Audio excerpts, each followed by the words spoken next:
kwamba inajiandaa kuwasilisha kesi mahakamani dhidi ya chama cha United Democratic Alliance UDA na maafisa wake kutokana na madai ya ukwepaji kodi na matumizi mabaya ya fedha za umma. Yanajiri baada ya ripoti ya mkaguzi mkuu ambayo ilibaini kuwa chama hicho kilishindwa kukata na kuwasilisha kodi ya ushuru inayotozwa mshahara kwa huduma ya ukusanyaji ushuru.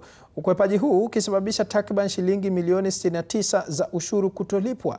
Mudhoni Brenda na maelezo zaidi.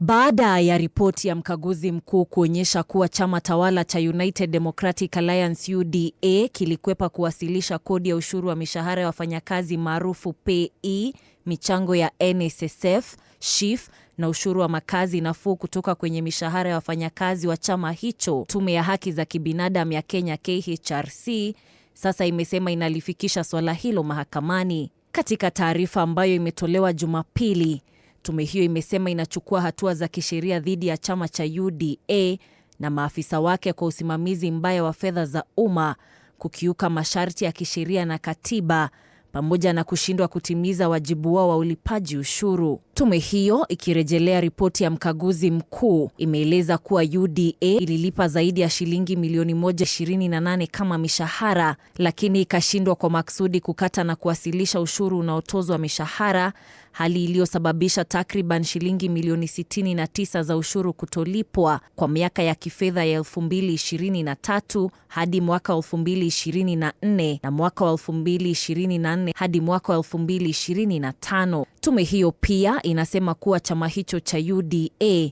kimekiuka sheria zilizowekwa katika katiba, zikiwemo sheria ya kodi ya mapato, sheria ya makazi nafuu ya mwaka 2024, sheria ya ustawi wa jamii ya mwaka 2023 na sheria ya usimamizi wa fedha za umma ya mwaka 2012. KHRC sasa inaitaka mamlaka ya kutoza ushuru KRA kukusanya ushuru wote ambao haujalipwa pamoja na kutoa adhabu kali kwa ukiukaji huo. Tume hiyo pia inataka afisi ya msajili wa vyama vya kisiasa ipitie upya hali ya ufuataji wa sheria wa chama cha UDA na kutathmini kama chama hicho kinafaa kuendelea kupata fedha za umma. Aidha, KHRC inazitaka afisi za mkurugenzi wa mashtaka ya umma ODPP kwa ushirikiano na KRA na tume ya maadili na kupambana na ufisadi EACC kuwafikisha mahakamani maafisa wa UDA wanaodaiwa kuhusika na ukwepaji wa ulipaji ushuru.